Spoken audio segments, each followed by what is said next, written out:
Meus irmãos, boa noite, graças a paz em Cristo. Amém? Vamos abrir as nossas Bíblias em Êxodo capítulo 18, segundo livro da Bíblia. Êxodo.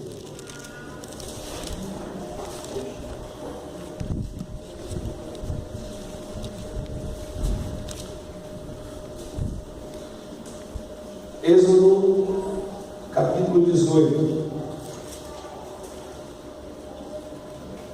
Queremos parabenizar nossa UPH por mais um ano, por sua história, por sua importância, e rogamos a Deus que continue fortalecendo esses irmãos, cada um de nós que fazemos parte da UPH, e que nós venhamos a observar a palavra de Deus como ela deve ser observada. Êxodo capítulo 18, versículos de 13 a 27. Êxodo 18, de 13 a 27. A nomeação de auxiliares. O nosso tema é homens que cooperam.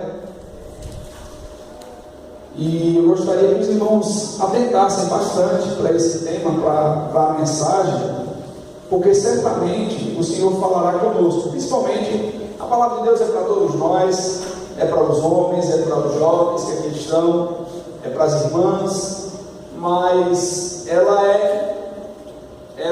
é especialmente na noite de hoje para os nossos irmãos, para todos nós que somos homens, independentemente de sermos da UPH, mas para todos que somos homens aqui, que precisamos observar a palavra de Deus e tratarmos essa palavra com mais ardor em nosso coração, com mais amor, com mais desejo sincero de lermos, de nos edificarmos nela. E esse texto é um texto que há muito tempo ele fala comigo, e ele foi lido rapidamente, ele foi tratado muito rapidamente no encontro de homens, e a gente gostaria de tratá-lo de forma mais expositiva, ou seja, de forma mais aprofundada. Então, Êxodo capítulo 18, versículos de 13 a 26.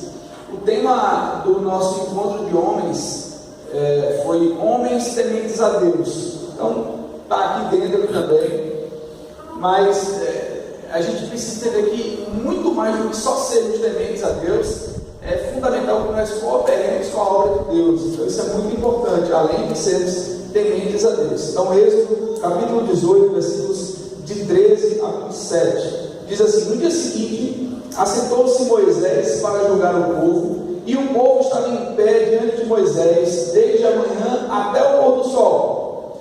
Vendo, pois, o sogro de Moisés tudo o que ele fazia ao povo, disse: que é isto que fazes ao povo? Porque te assentas só, e todo o povo está em pé diante de ti, desde a manhã até o pôr do sol. Respondeu Moisés a seu sogro: é porque o povo me vem a mim para consultar a Deus. Quando tem alguma questão, vem a mim para que eu julgue entre um e outro, e lhes declare os estatutos de Deus e suas leis. O sogro de Moisés, porém, lhe disse: não é bom o que fazes. Sem dúvida, desfalecerás tanto tu como este povo que está contigo, pois isto é pesado demais para ti.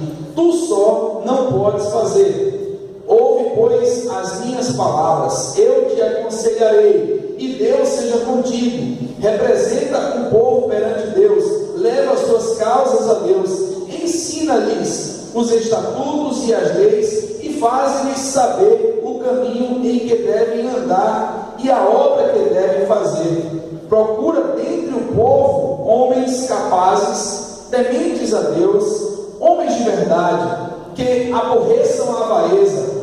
Põe-nos sobre eles por chefes de 1000, chefes de 100, chefes de 50 e chefes de 10, para que julguem este povo em todo o tempo. Toda causa grave trarão a ti, mas toda causa pequena eles mesmos julgarão. Será assim mais fácil para ti, e eles levarão a carga contigo. Se isto fizeres, e assim Deus te mandar, poderás então suportar, e assim também todo este povo tornará em paz ao seu lugar. Moisés atendeu às palavras de seu sogro e fez tudo quanto este lhe dissera. Escolheu Moisés homens capazes de todo Israel e os constituiu por cabeça sobre um povo, chefes de 1000, chefes de 100, chefes de 50 e chefes de 10. Estes julgaram o povo em todo o tempo. A causa grave trouxeram a Moisés, e toda a causa simples julgaram eles. Então se despediu Moisés de seu sogro, e este se foi para a sua terra. Vamos orar, irmãos? Amado Deus, Senhor nosso, nós te agradecemos por tua palavra e bendizemos ao Senhor por cada palavra, cada instrução contida nela. Agora pedimos a Ti, Senhor, que neste texto o Senhor fale conosco, com cada um de nós, especialmente com os homens aqui presentes, servos do Senhor, para que Te glorifiquem, para que Te sirvam, para que cooperem. Obrigado, Deus, por esta palavra, e eu peço, Deus, que a começar em mim, o Senhor fale ao meu coração, porque o Senhor sabe também o quanto eu preciso, ó Deus, da edificação contida neste texto. Então, nos abençoe, em nome do Teu Filho Jesus oramos. Amém.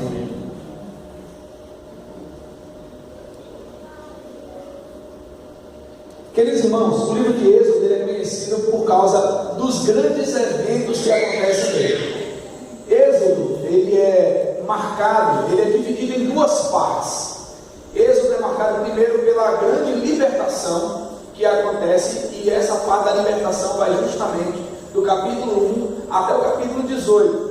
E a aliança, que começa no capítulo 19, com a preparação do povo para então receber as leis morais, o decálogo, aquilo que Deus então tem como espinha dorsal. Como nós sempre dizemos aqui, sempre nós afirmamos que o decálogo, os 10 mandamentos, são a espinha dorsal da nossa fé, porque deles procedem todas as demais leis auxiliares, civis, cerimoniais. Então é importante que nós tenhamos um pouco dessa compreensão da amplitude do que significa o livro do Êxodo. O livro do Êxodo ele é marcado pela saída do povo do Egito, quando Deus então desafia os falsos deuses do Egito. Deus então castiga o Egito por conta do seu próprio povo, endurecendo o coração de Faraó e mostrando em Faraó o poder dele, o poder de Deus, e também a relação de Deus com o seu povo, e o que Deus também requer que o seu povo pratique como relação com o próximo, na horizontal. Então Êxodo ele teria sido escrito aproximadamente no ano 1446 a.C.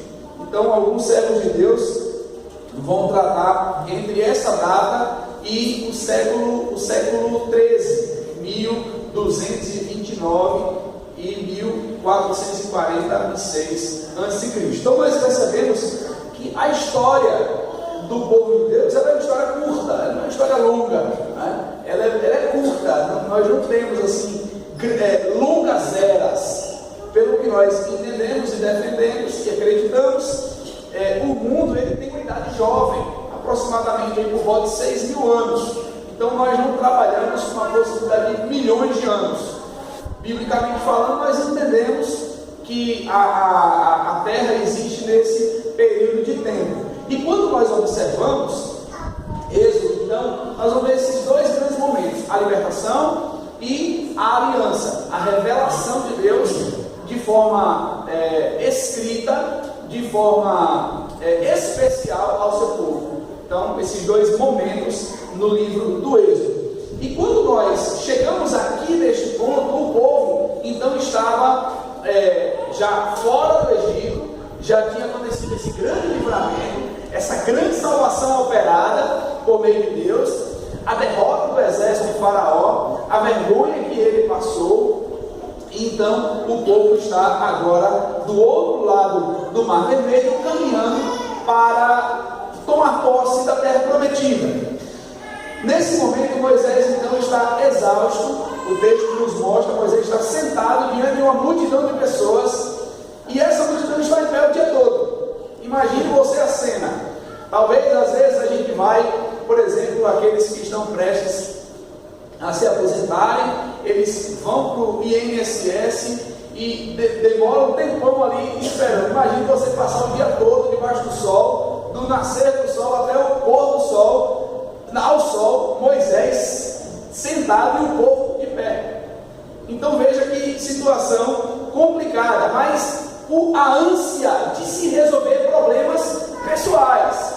Havia problemas de relacionamento. Veja, isso não é uma coisa atual, não é uma coisa dos nossos dias, mas é algo já antigo. Por quê? Porque Moisés ele tinha que julgar entre um e outro, pedir orientação de Deus também para dar sabedoria, para administrar as necessidades e as dificuldades daquele povo.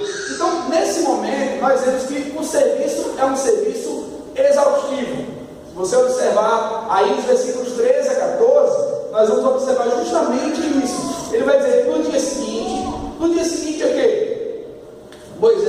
Moisés está numa longa caminhada com o povo, já está do outro lado do Mar Vermelho, mas Moisés, ele tem um encontro com sua família, ele passa por todo aquele processo longe dos seus filhos, da sua esposa, e logo em seguida Moisés, além da caminhada, além do reencontro com a família, ele tem agora que administrar uma grande nação, uma multidão de gente, cheia de problemas, cheia de dificuldades, cheia de dúvidas, cheia de questões, e precisam então da orientação de Deus por meio da liderança terrena, humana. Então os versículos 13 e 14 vão mostrar isso. Era um serviço exaustivo, era um serviço muito cansativo, lidar com gente, julgar entre causas, reconciliar pessoas, resolver problemas entre elas, não é nada fácil. Olha só, diz o texto aí: no dia seguinte, assentou-se Moisés para julgar o povo, e o povo estava em pé diante de Moisés, desde a manhã até o pôr do sol. E olha o que diz aí: vendo, pois, o sogro de Moisés tudo o que ele fazia ao povo, disse: que é isto que fazes ao povo? Por que te assentas só? E todo o povo está em pé diante de ti, desde a manhã até o pôr do sol. Irmãos, era um serviço por demais cansativo. Imagine você no lugar de Moisés, sentado. Não, Moisés está sentado, o povo está de pé. Agora imagine que Moisés ia liberando cada pessoa quando resolvia os seus problemas. Os problemas eram semelhantes àqueles problemas que Salomão também resolvia, julgava. Semelhantemente, os juízes de Israel também tinham essa atribuição, não somente de serem guerreiros, protetores e administradores, mas de resolverem problemas no meio do povo. Samuel fazia isso também. Então nós percebemos que o serviço não era fácil, julgar entre pessoas. Imagine o quanto Moisés tinha que ter de Deus sabedoria, equilíbrio, responsabilidade com a resposta que daria. Então não era nada fácil, não era uma situação fácil. Imagino eu então que Moisés estava por demais cansado da jornada. A jornada era longa e Moisés ainda tinha que julgar entre as necessidades e problemas do povo. Então era um serviço exaustivo. Os versículos de 13 a 14 vão nos dizer isso. E havia uma responsabilidade no serviço do povo de Deus. Moisés tinha essa responsabilidade. A responsabilidade era manter o povo em harmonia, era manter o povo coeso, era manter o povo de maneira sábia. E aí, então, Jetro se aproxima, usado por Deus, de forma que esse princípio ele vai se manter tanto no Antigo Testamento, como ele vai chegar lá no Novo Testamento. Algumas traduções do hebraico, principalmente em Deuteronômio capítulo 1, versículos de 9 em diante, vão chamar esses homens de juízes, vão chamar esses homens também de sábios, vão chamar esses homens de administradores. Então veja, esses homens eram por demais necessários no meio de uma nação que estava em formação. Observe, veja quais são os conselhos que Jetro dá então a Moisés. Observe aí a partir do versículo 15. Respondeu Moisés a partir do versículo 17. Diz assim: o sogro de Moisés, porém, lhe disse: não é bom o que fazes, sem dúvida desfalecerás, tanto tu como este povo que está contigo, pois isto é pesado demais para ti, tu só não podes fazer. Olha o conselho de Jetro. Jetro teve um olhar clínico para a situação. Ele disse: olha, Moisés não vai durar muito tempo se for desse jeito. O povo também não vai aguentar. Observe o que ele diz aí no versículo 19: ouve, pois, as minhas palavras, eu te aconselharei, e Deus seja contigo. Representa o povo perante Deus e leva as suas causas a Deus. Nós temos aqui, queridos irmãos, Moisés como uma representação de Cristo. Moisés como alguém que representa o povo diante de Deus.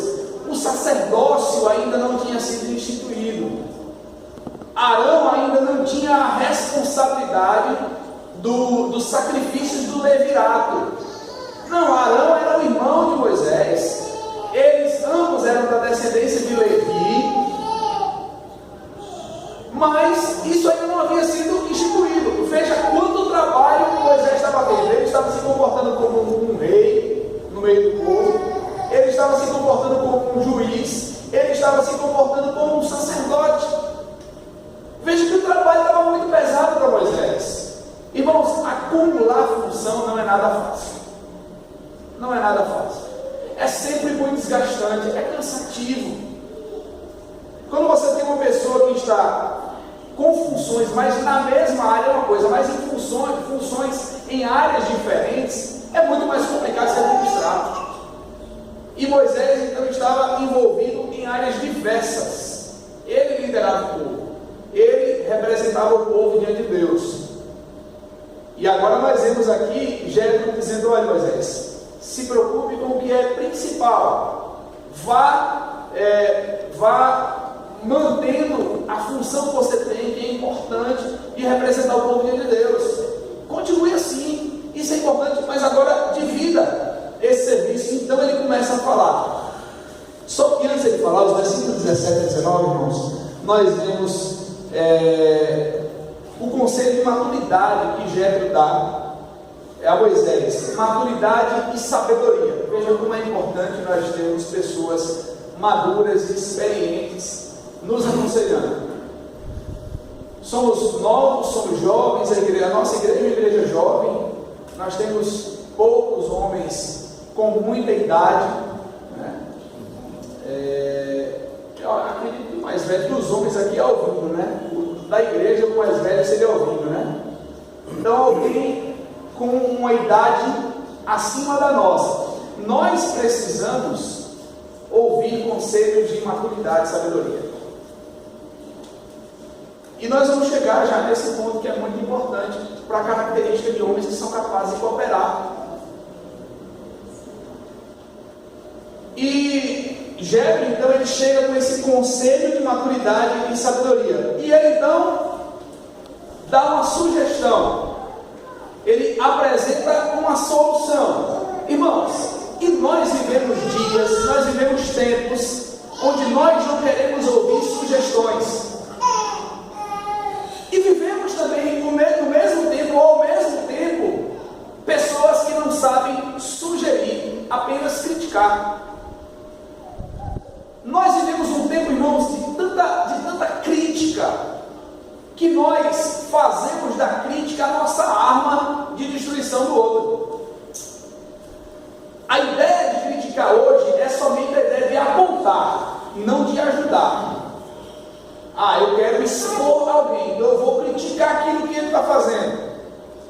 E Jetro, ele tem um pensamento, ele olha para Moisés, ele olha para o povo e ele diz assim: nem você, Moisés, nem o povo vai aguentar. Vocês não vão conseguir aguentar essa situação. Vocês não vão durar muito tempo. Vocês vão sofrer, vocês vão se desgastar. Nem você e nem o povo. Não vai ter que aguente essa situação. E nós observamos então que Jetro, ele chega apresentando solução. E apresentar a solução não é criticar aleatoriamente. Apresentar a solução é, de fato, você observar o que pode ser feito, antever algumas situações e sugerir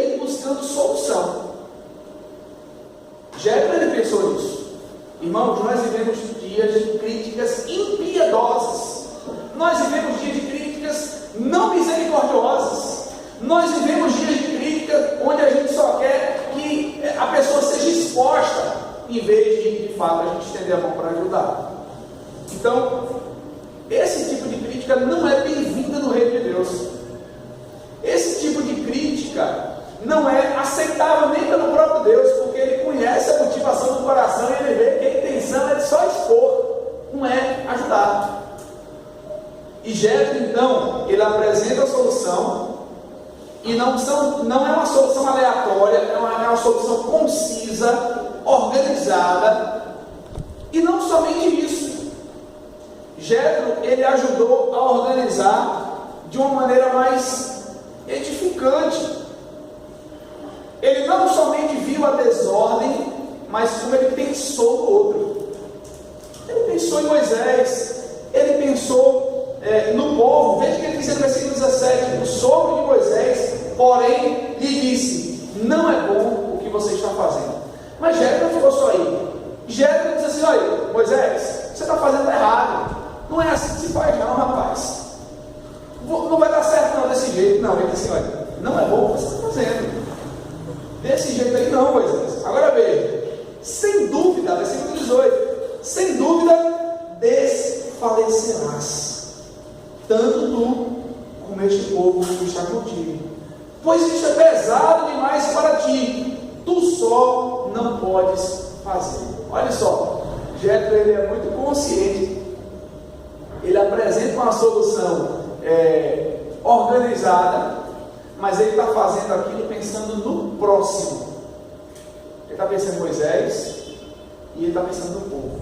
Ele podia pensar só em Moisés: Moisés, esse que está pesado para você, faz, deixa esse negócio aí, rapaz. Deixa que outra pessoa assuma. Deus vai levantar outra pessoa. E essa é outra coisa, esse povo não merece não. Esse povo não merece nenhum dos seus cuidados não, mas você está se desgastando à toa. Não, Jetro, ele pensa no povo também. Nem você e nem o povo vai aguentar. Veja como era tamanha a demanda aqui no meio de uma nação que era tenra, estava se iniciando, uma nação jovem, um povo que ainda nem tinha estatutos. E Jetro já prepara Moisés para isso. Olha, você precisa ensinar os estatutos, você precisa ensinar o que Deus vai ordenar. E o estatuto é basicamente um corpo de instruções para a organização de determinada organização, ou determinado povo, determinada nação, determinada entidade. Então Jetro, ele começa a aconselhar Moisés dessa maneira. Ele diz assim: ouve, pois, as minhas palavras, eu te aconselharei, e Deus seja contigo. Representa o povo perante Deus, leva as causas a Deus. Aí ele diz: ensina-lhes os estatutos. Moisés, a nação está começando, faça o papel de representar o povo diante de Deus e ensine os estatutos para que essa nação seja uma nação organizada. Ensine as regras do povo, ensine esse povo a se comportar como nação. Ele diz aí no versículo 20: ensine-lhes os estatutos e as leis, e faz-lhes saber o caminho em que devem andar e a obra que devem fazer. Olha, ensine, instrua, mostre o que Deus se agrada, mostre como é que Deus quer que o seu povo ande. Faça isso, Moisés. Fique com você essa parte. Agora veja o que ele diz no versículo 21, irmãos. Versículo 21: procura dentre o povo homens capazes, tementes a Deus, homens de verdade, que aborreçam a avareza. Põe-nos sobre eles por chefes de 1000, chefes de 100, chefes de 50 e chefes de 10, para que julguem este povo. Em todo o tempo, toda causa grave trarão a ti, mas toda causa pequena eles mesmos julgarão. Será assim mais fácil para ti, e eles levarão a carga contigo. Olha só, veja que ideia bacana. Jetro, ele está ensinando Moisés a ser líder. Jetro está ensinando Moisés a como liderar bem. Jetro ensinou a Moisés pelo bem de Moisés e pelo bem do povo.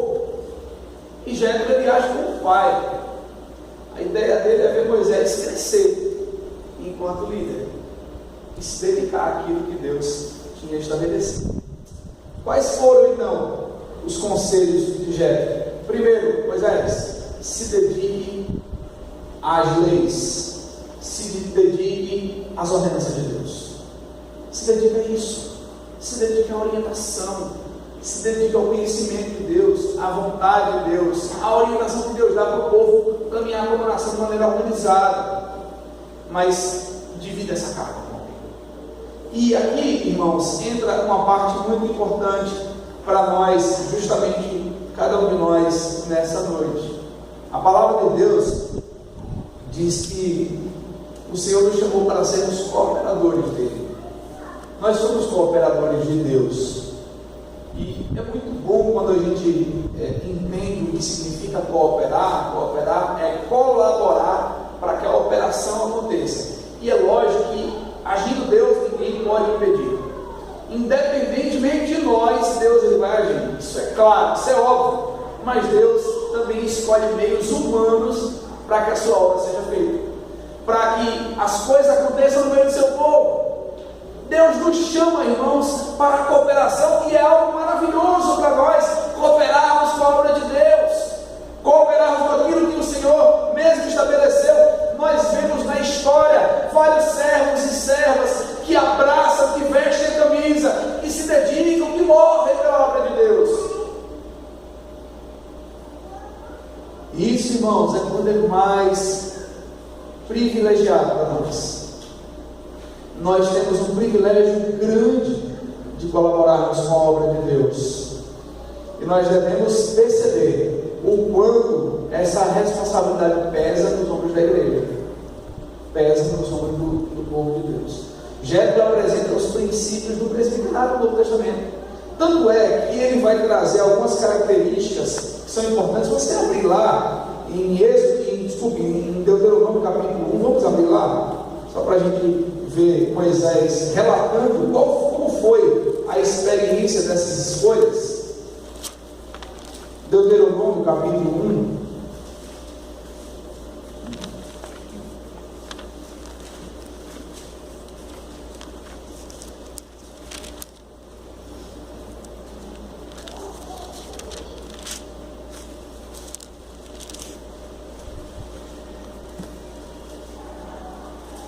Deuteronômio capítulo 1, versículo 9, diz aí a palavra de Deus: a nomeação de auxiliares. Nesse mesmo tempo, eu vos disse, eu sozinho não poderei levar-vos.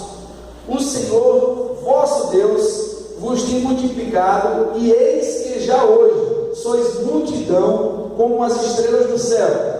O Senhor, Deus de vossos pais, vos faça 1000 vezes mais numerosos do que sois, e vos abençoe, como vos prometeu. Como suportaria eu sozinho o vosso peso, a vossa carga e a vossa contenda? Tomai-vos homens sábios, inteligentes e experimentados, segundo as vossas tribos, para que os ponha por vossas cabeças. Então me respondeste e disseste: é bom cumprir a palavra que tens falado. Tomei, pois, os cabeças de vossas tribos, homens sábios e experimentados, e os fiz cabeças sobre vós, chefes de milhares, chefes de 100, chefes de 50, chefes de 10 e oficiais segundo as vossas tribos. Nesse mesmo tempo, ordenei a vosso juiz, dizendo: ouvi a causa entre vossos irmãos e julgai justamente entre o homem e o seu irmão, ou estrangeiro que está com ele. Não sereis parciais no juízo, ouvireis tanto o pequeno como o grande. Não temereis a face de ninguém, porque o juízo é de Deus. Porém, a causa que vos for demasiadamente difícil, parecer a mim, e eu ouvirei. Assim, naquele tempo, vos ordenei todas as coisas que haveis de fazer.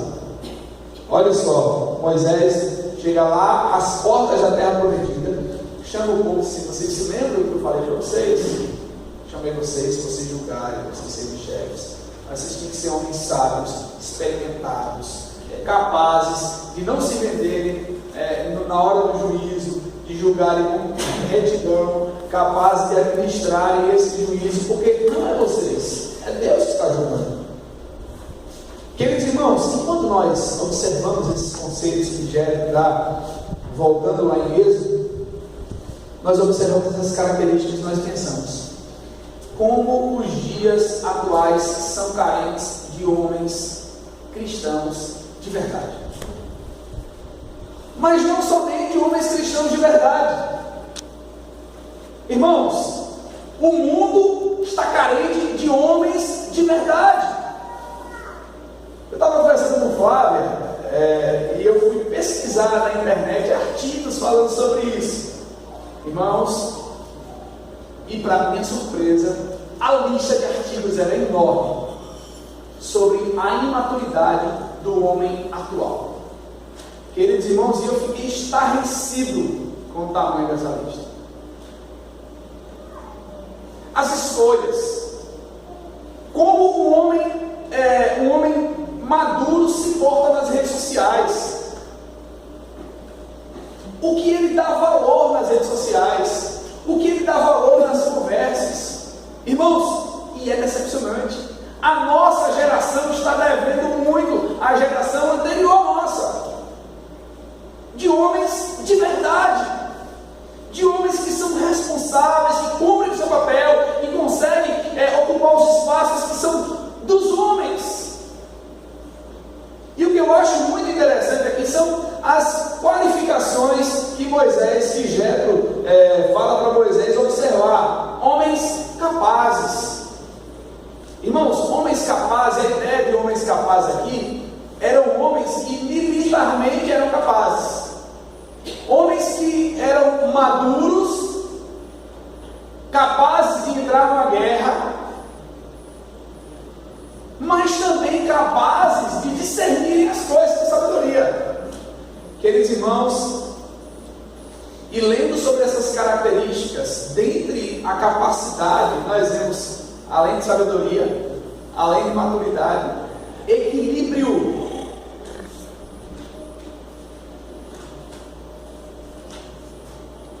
Homens equilibrados.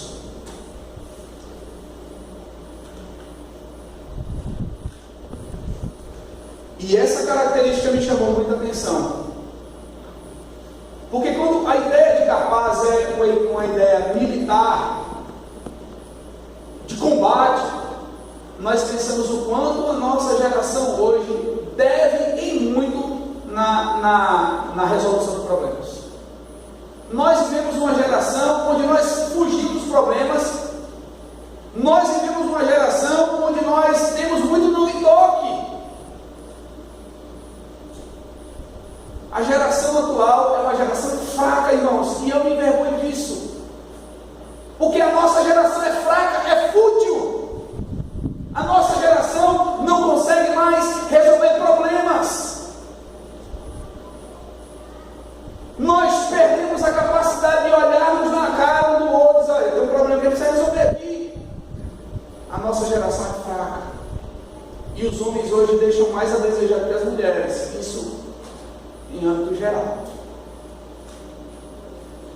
E ele traz uma outra característica muito importante: homens tementes a Deus.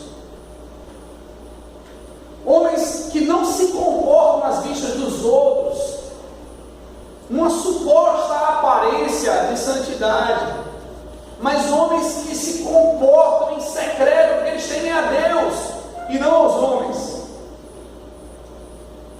Às vezes a gente fica fazendo algumas coisas escondido e a gente pensa: poxa, mas se minha esposa chegasse aqui agora, ela visse isso, o problema estava armado, a confusão estava feita.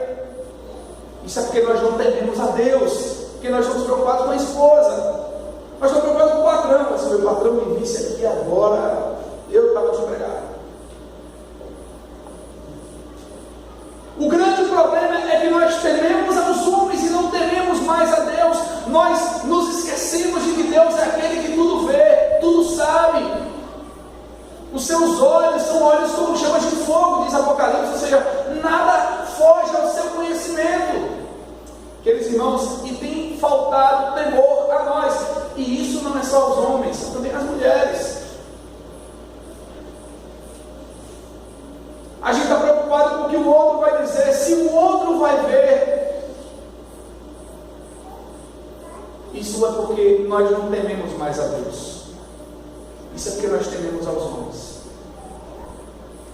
Porque se a nossa preocupação de fato for temer a Deus, certamente nós não vamos nos preocupar com o que os homens saberão de nós. Nem a esposa, nem o filho, nem o pai. Que nós tememos a Deus. A palavra de Deus nos diz que o temor do Senhor é o princípio da sabedoria. A palavra de Deus nos mostra que temer a Deus e guardar os mandamentos dele deve ser a nossa máxima. Nós devemos temer a Deus e guardar os seus mandamentos, diz a palavra de Deus. Queridos irmãos, nós devemos de fato observar essas características dos homens bíblicos. Eu me lembro muito bem da frase, eu já citei aqui, da frase da filha do Russell Shedd, quando ela se referia a seu pai, dizendo: meu pai é pecador porque a Bíblia diz que ele é pecador, mas eu nunca vi meu pai pecar.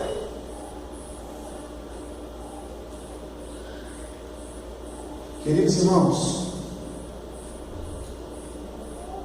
nós devemos fazer uma análise dos requisitos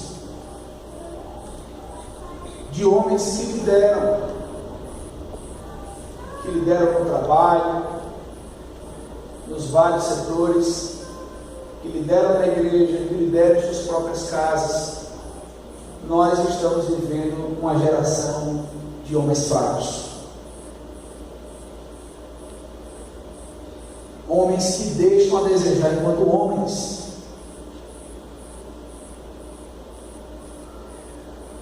E ele chega mais uma outra característica, que essa característica é complicada nos dias atuais. Homens de verdade. Agora, essa característica é algo que deve nos incomodar mesmo. E a ideia de homens de verdade aqui é homens que sejam reconhecidamente homens, com as preocupações de homens, com os cuidados de homens, com os labores de homens. Se esse texto fosse escrito hoje, a gente ia ter problema com o pessoal do movimento gay. A gente ia ter problema com eles. Mas esse texto fala sobre as características de um homem que, socialmente falando, descrevido como homem: sua responsabilidade, seu compromisso dentro do lar, sua índole, seu testemunho. Mas se nós pensarmos em dias atuais, irmãos, homens que não sejam mulheres, homens que não sejam fúteis, que dão valor a coisas que são tão desnecessárias. Irmãos, e essa característica é por demais dura para os homens da atualidade. A tal da metrosexualidade. É uma desgraça no nosso meio. Nos dias atuais, a vaidade, homem fazendo sobrancelha,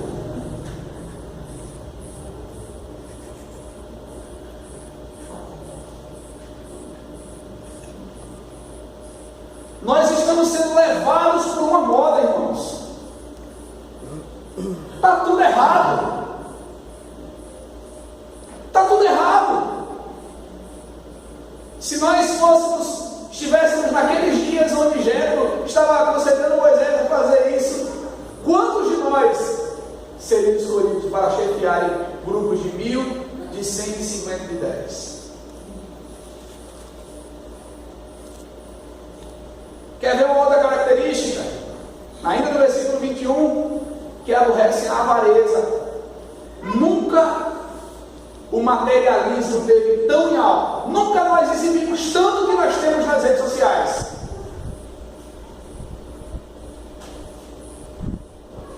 E a Bíblia diz que a avareza é idolatria.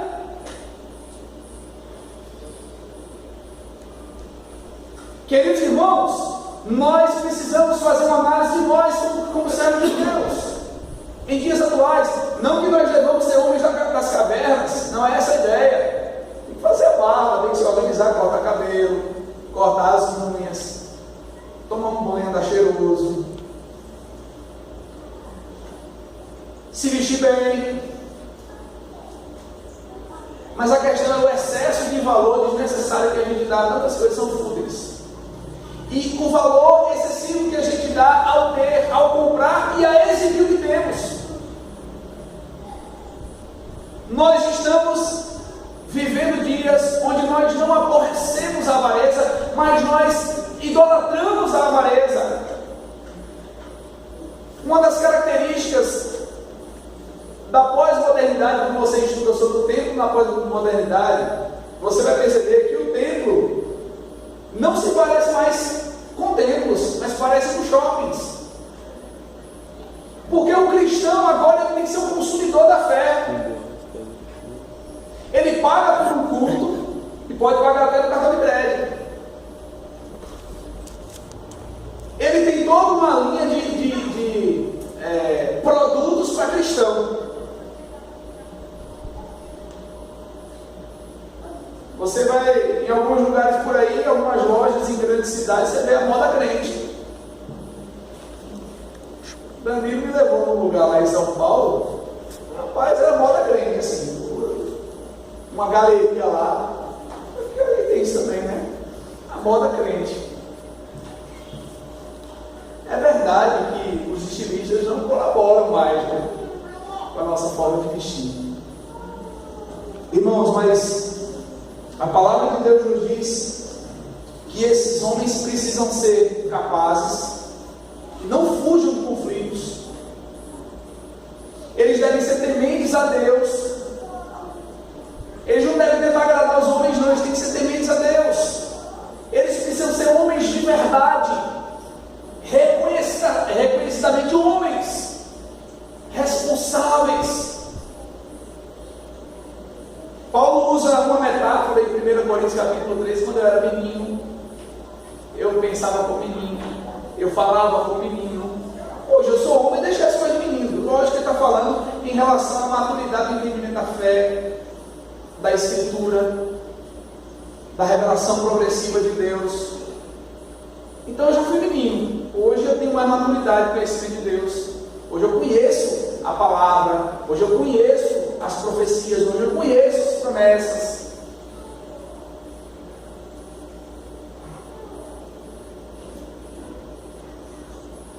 Mas nós precisamos deixar as coisas de mim. E entendemos que nós devemos ter como característica de chefes do nosso lar, de líderes da igreja, que lideram o povo de Deus, temos por característica sermos homens de verdade. Nós precisamos ser homens de verdade. Parece uma redundância. Parece que ser homem de verdade está ligado apenas só ao fato de gostar de mulher. Não, porque existe muita gente que gosta de mulher, é moleque. É menino. Gostar de mulher é bom. Nós estamos cumprindo o princípio natural da criação. É natural gostar de mulher. Mas não podemos ser moleques. Gosta de mulher. E homens que aborrecem a avareza. Olha só, por que Moisés estava falando tudo isso, irmãos? Porque esses homens deveriam julgar entre situação e situação. Esses deveriam estar um pouco mais à frente dos outros, no entendimento, na maturidade. E nós observamos aqui, queridos irmãos, quando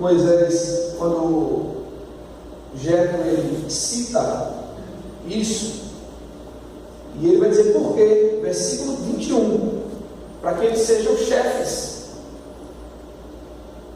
Para que eles tinham que sejam chefes. Aí talvez você diga assim: não, pastor, mas eu não tenho pretensão de ser um diácono, de ser um presbítero, de ser um presidente do PH, de ser um líder, sei lá, da equipe de louvor, um líder de evangelização. Eu não tenho nenhuma pretensão, não, eu só quero ajudar. Mas você tem que ser chefe da sua casa. Você precisa urgentemente ser chefe da sua casa. Você é responsável pela espiritualidade da sua casa, do seu lar. Você também precisa ser chefe de si mesmo. E influenciar os outros, ainda que não seja chefe também. Mas a sua vida precisa influenciar, deve influenciar. Então veja o que vai dizer aí no versículo 21, parte B.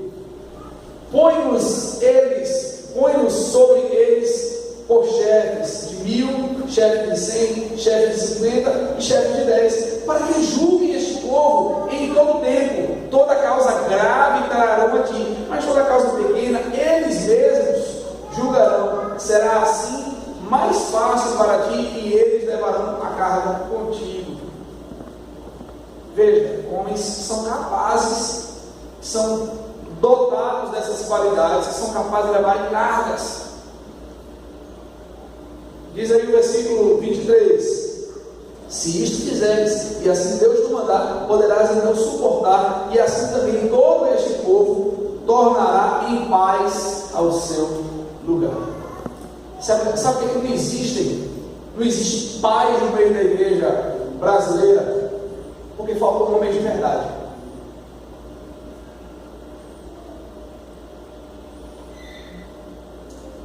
Que fogem de cooperar com as coisas concernentes ao reino de Deus. Muitos problemas, irmãos, muitas picuinhas. Pessoas machucadas e que não encontram homens de verdade capazes de ajudarem no julgamento, no pastoreio. Se tudo fica para Moisés seria o pior de todos os pastores. Estaria sozinho. Não daria conta. Diz o versículo 25: escolheu Moisés homens capazes de todo Israel e os constituiu por cabeça sobre o povo, chefes de 1000, chefes de 100, chefes de 50, chefes de 10. Estes julgaram o povo em todo o tempo. A causa grave trouxeram a Moisés, e toda a causa simples julgaram eles. Então se despediu Moisés de seu sogro, e este se foi para a sua terra. Jetro foi lá levar Zípora, ou Séfora, dependendo da tradução, e os filhos de Moisés para ele. Chega lá, vê Moisés com essa dificuldade. Jetro chega ali, vê aquela dificuldade, dá essa sugestão.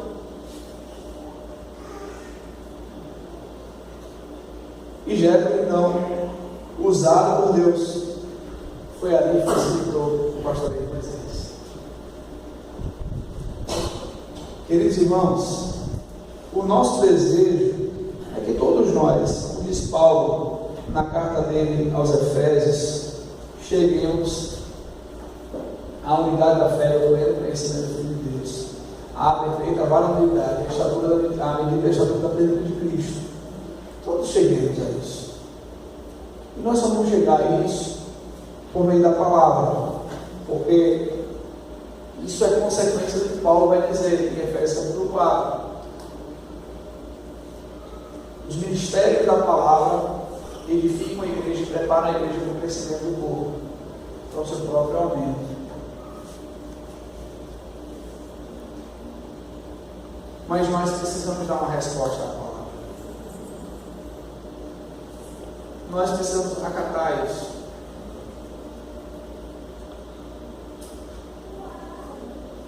Como nós seremos homens que cooperam?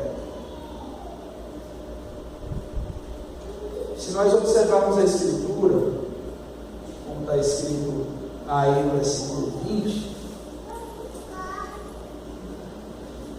Moisés como sendo um tipo da pessoa de Cristo, e Cristo nos orientando, habitando ricamente em nós a sua palavra, nós vamos nos instruir, nos aconselhar mutuamente, em toda a sabedoria. Moisés no Novo Testamento representa a palavra. Lá na parábola do rico e Lázaro, quando o rico fala assim: mas Abraão, mande que vá alguém lá falar com os meus parentes, para que não venham para cá para onde eu estou hoje. Ele disse: não, lá na terra, lá eles têm Moisés, a palavra. Então a palavra de Deus, ela deve ocupar lugar de destaque em nossas vidas, irmãos. Mas não somente isso, nós devemos obedecê-la, nós devemos responder à palavra. E como nós, homens, podemos fazer isso? Primeiro, encarando, não fugindo de nossas responsabilidades, capazes de enfrentar, seja qual for a situação. Segundo, sendo tementes a Deus. Quando Jetro fala sobre isso, nós vimos lá em Deuteronômio capítulo 1, a partir do versículo 9, nós vemos que o que Moisés diz lá é que aqueles homens não deveriam temer o povo. Eu me lembro que quando Deus chama Jeremias e fala com Jeremias, você vai ter que pregar contra esse povo. Esse povo vai ser como lenha e você como fogo. Olha só, Jeremias com medo de pregar, com medo de falar, e Deus assim: você vai ser como fogo e eles como lenha. O que é que o fogo faz com a lenha? Consome. Então nós devemos, irmãos, ser tementes a Deus, como homens que cooperam, capazes de resolver conflitos, situações, tementes a Deus, que não ficam intimidados com a fúria do homem, mas pregam, mas falam, obedecem, homens de verdade. Nós precisamos nos comportar como homens de verdade no meio de uma geração fracassada. Os homens dessa geração atual são fracassados como homens.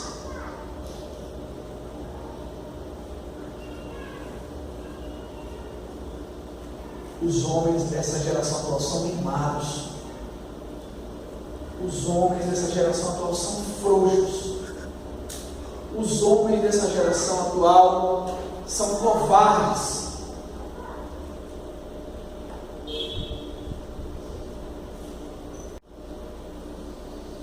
E finalmente, homens que não são dados ao materialismo, homens que não vivem uma busca desviada por ter, mas por ser. E ser, irmãos, é bastante. No meio de uma geração mascarada, hipócrita, nós precisamos ser, nós devemos abominar a avareza e buscarmos diante de Deus as recompensas que Ele tem para nós, e não as futilidades desse mundo, o materialismo, as exibições. Não, nós devemos buscar em Deus, porque a palavra de Deus nos mostra que tudo neste mundo é corruptível, ouro, prata, e nós somos comprados por algo incorruptível, o sangue de Cristo. E nós não devemos buscar aquilo que vem do céu. É que nós precisamos, irmãos, para sermos homens capazes de cooperar, homens que cooperam. Irmãos, nós devemos primeiro observar os estatutos da palavra de Deus, respondermos a esses estatutos e a essa palavra de uma forma agradável a Ele, a Deus. E finalmente, demonstrarmos que somos diferentes no meio dessa geração corrupta. É o que Paulo vai dizer lá em Filipenses. Abra lá sua Bíblia em Filipenses capítulo 2. Veja o que Paulo diz em Filipenses 2. Eu gosto muito desse texto, um texto por demais desafiador, edificante para nós. A partir do versículo 12, ele fala sobre o desenvolvimento da salvação. Mas assim, pois, amados meus, como sempre obedeceste não somente na minha presença, porém muito mais agora na minha ausência, desenvolver a vossa salvação com temor e temor, porque Deus é que efetua em vós tanto querer como realizar, segundo a sua boa vontade, fazendo tudo sem murmuração nem contendas, para que vos torneis irrepreensíveis e sinceros filhos de Deus, inculpáveis no meio de uma geração pervertida e corrupta, na qual resplandeceis como luzeiro no mundo, preservando a palavra da vida, para que no dia de Cristo eu me glorie e não corri em vão, nem me esforcei inutilmente. Que texto que Paulo escreve nessa carta. Nós devemos fazer diferença no meio de uma geração corrupta, pervertida.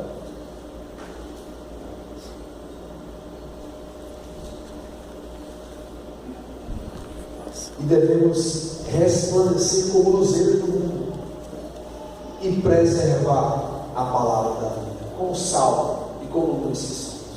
Amém, irmãos? Que Deus abençoe, que Deus fortaleça os nossos homens, não somente os homens da UPH, mas todos nós que somos homens, que nós observemos como nós podemos cooperar com a obra de Deus. Sabe de uma coisa? A igreja espera mais dos homens dela. As nossas esposas esperam mais de nós. E ser homem não significa só colocar comida em casa, não. O homem cristão tem que ser, acima de tudo, um líder espiritual da sua casa. Acima de qualquer coisa. Um homem cristão tem que ser um líder espiritual da sua casa. Tem que ser chefe de 5, de 2, de 3, de 1. Mas tem que ser chefe na sua casa. Que Deus nos abençoe, nos fortaleça. Passar para o nosso irmão Pedro Jal.